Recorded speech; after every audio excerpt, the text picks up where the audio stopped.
Okay. Hi, everyone, and thanks for joining us to recognize and celebrate 2020 Sexual Assault Awareness Month. Since the second annual It's On Us teach-in was unfortunately canceled due to COVID-19, we have partnered with the Center for Violence Prevention and Education and also the Center for Women and Gender Equity to bring our presentation to you virtually.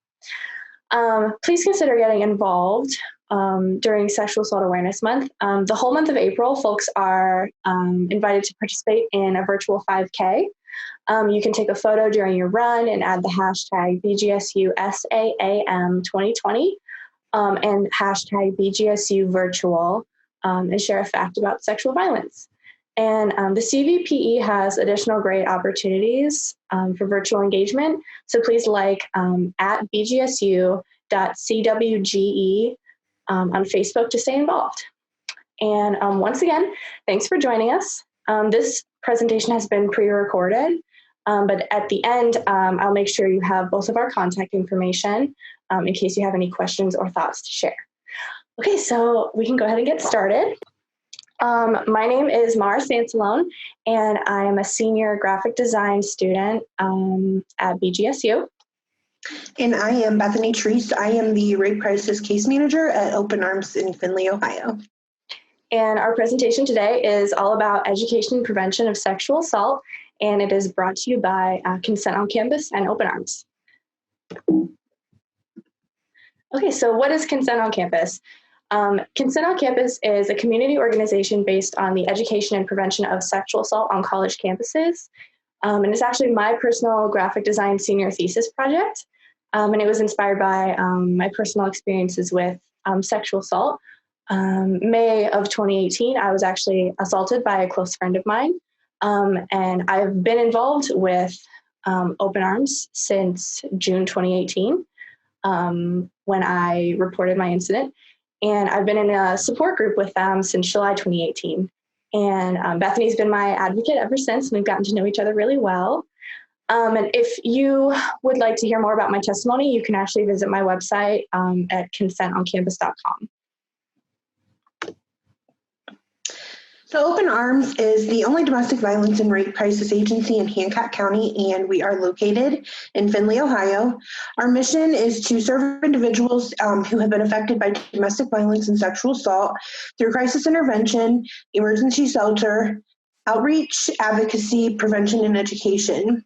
We have a variety of different services at our agency that include emergency shelter that is in a low confidential location. We do have outreach services and rape crisis services where we provide ER advocacy, we provide individual and group support, and we also provide help with civil protection orders and navigation through the legal system. We have our child advocacy program, our Harmony House program, where we have supervised visits and exchanges. And we also have our violence recovery project, which is our Batters Intervention program. So what is sexual assault versus what is sexual violence? Sexual assault is sexual contact that occurs without the explicit consent of the recipient.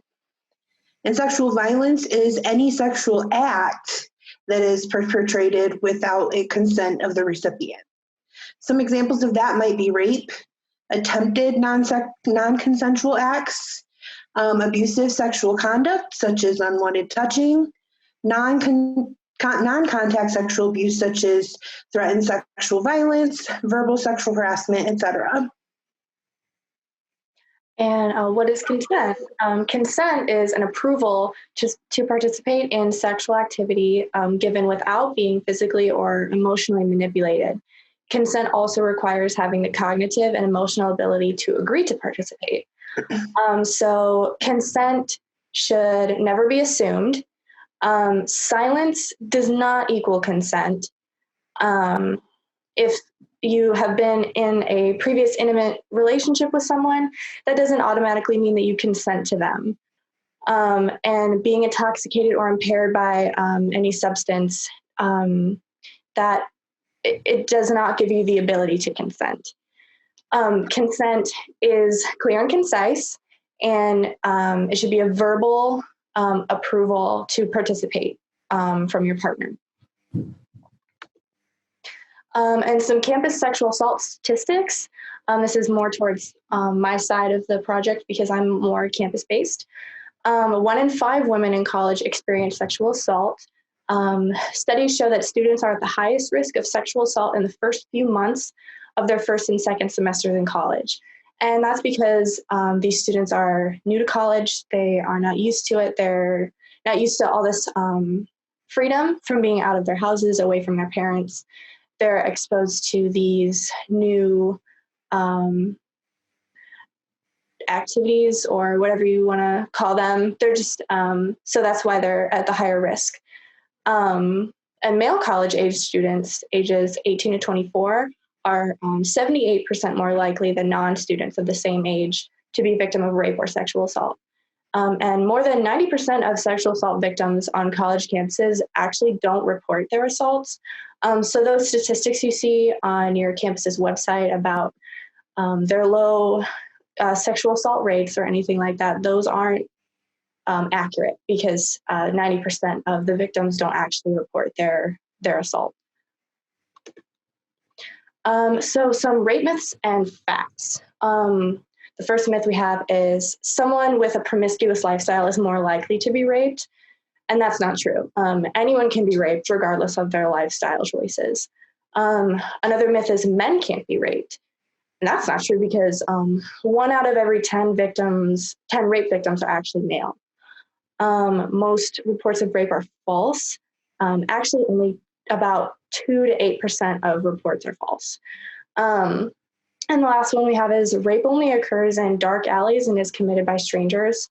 And that's definitely not true because rape can happen anywhere and can be committed by anyone. And actually, most rapes are by someone known to the victim. Like in my case, it was my close friend. So with my experience in serving survivors of sexual assault, I have seen a lot of different reactions to their trauma. Some of those reactions might include embarrassment, self-blame, depression. They may feel guilty. They may feel a loss of power. They may be in fear. They may show denial. They could be angry, and you may even see some emotional detachment. So non or delayed reporting. Did you know that every 230 out of 1,000 sexual assaults are not reported to law enforcement? There are a lot of factors as to why this is the case. Sometimes it's because survivors are, the first thing I think first and foremost is they're always afraid that they're not going to be believed. Sometimes they're blaming themselves, especially if it's somebody that has done this to them, is somebody that they're close to. They may choose some different lifestyle choices that maybe their friends and family don't agree with, or they're afraid of being judged. There may be a history of abuse. They may be afraid of because of their religious beliefs or their family's religious beliefs. Or, they may be in fear of the offender and if they're going to retaliate or not. So I want to tell you a little bit about the rape trauma syndrome. There are 3 stages during this syndrome, and this is 3 different stages that you're probably going to see a survivor go through after this traumatic experience. So the first stage is going to be that acute stage. It's going to be those immediate feelings that are happening. You're going to probably see a lot of different things from a lot of different survivors. In my experience, I have seen the controlled or expressed feelings. So if they're controlled, they may appear to be numb, they might be calm or subdued. And if they're expressed feelings, they could possibly be crying, maybe they're a little tense or even restless. I've seen people who are angry, and I've even seen people who appear to be happy. And then you have the second stage, which is going to be that outward adjustment phase. So that's going to be when people try to go back into their normal routine. They might kind of be in a little bit of denial of what has happened. They may try to forget that incident or even suppress those memories and or their feelings. And then the third stage is going to most likely happen when they have some type of trigger. And a trigger can come from anything. It could come from, a smell. It could come from a sound. It could come from, maybe they run into their offender. There's a lot of things that could be triggersome. And that's when you're going to have that kind of that resurfacing stage. If they have a trigger, those problems are going to resurface. They may relive that experience that they, had, however long ago. They may become withdrawn. They may be hypervigilant. You may notice some of their sleeping patterns and eating patterns are a little different. And you may even see them avoid certain people and places. But the most important thing to remember as a support system to them is to always be there to support, be there and ready to support them. So my role is the advocate at the emergency room and after the emergency room. At the emergency room, I'm going to respond and I'm going to provide crisis intervention. I'm going to be that person that's there to support and empower that victim. And I'm going to also be there to help them develop a safety plan, make sure that they have somewhere safe to go. And then I'm going to also offer information and referrals. I'm going to give them my contact information so I can do that follow-up with them.